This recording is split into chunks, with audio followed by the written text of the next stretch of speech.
January 21st, 2021. Bitcoin was trading near $30,000 after crashing about $5,000 in a single day, a brutal 14% drop and roughly 25% down from its recent high.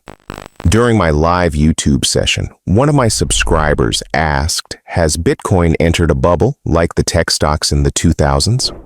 This was my answer.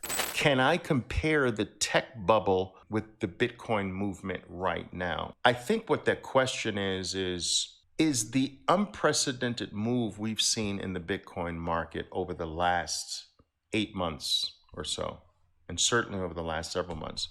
Do I believe that constitutes a bubble very similar to the tech bubble of 1999, 2000? Absolutely not. Absolutely not. Not even close. Not even close. What I believe Bitcoin is experiencing is its infancy. I believe that it has moved into its adolescence, let's say. It has experienced its first 10 to 12 years as an unruly child that had talent, had possibilities, had a bright future. And just like our children are a little naughty, just like our children are a little volatile, just like our children when they're young make some mistakes and fall down, and they're not always obedient, and they're a little rocky at times. That doesn't mean that the following period of their lives are going to actually be the same.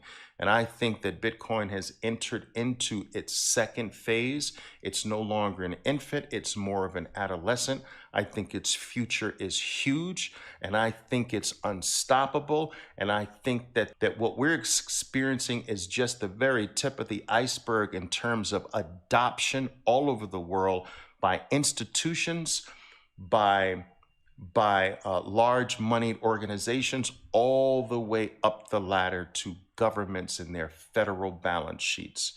We haven't seen anything yet when it comes to this. Now, I will tell you that I was a skeptic because years ago, I did not buy into the narrative that was connected to Bitcoin at that particular point. The narrative seemed off to me.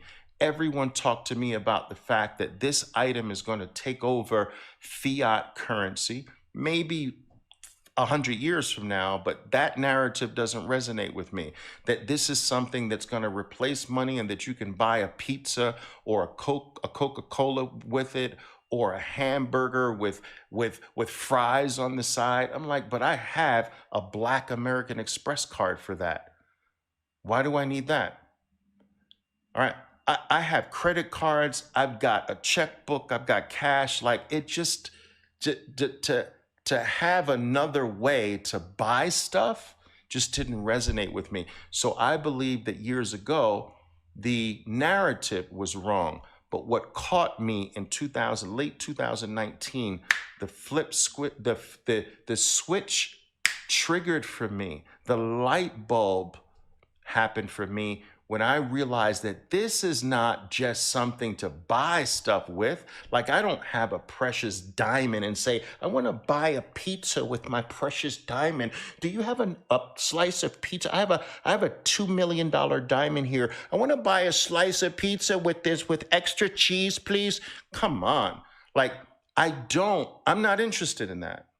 But when you tell me that I have something that is perfectly, dynamically, digitally engineered to be deflationary, that I have a perfectly engineered store of value that I used to use gold for, that's actually better than gold, because I have a lot of shit to protect. And over the last several years, it's become more and more difficult to protect what I've accumulated over the past 38 years of my life. And there's a big leak in the system right now, and it makes me angry. And the light bulb went off when I realized this is the freaking answer, right? This has no leak. Dollars have a leak. Fiat currency has a leak. Bonds have a leak. Stocks have a leak. Everything out there is inflationary. It has a leak. Gold has a leak. Bitcoin doesn't have a leak. Guys, I am telling you that I'm not going to be the only one. I'm not going to be the last one that has this light bulb. Anyone with any substantial amount of wealth is ultimately going to come to the conclusion that I've come to. We're seeing institutional adoption of this at a level that we've never seen for Bitcoin or any cryptocurrency or any other asset in the world. And numbers are backing me up. Bitcoin is the best performing asset of the last month, the best performing asset of the last quarter, the best performing asset of the last year, the best performing asset of the last 10 years. So not only is this rhetoric from me, this is not religious talk.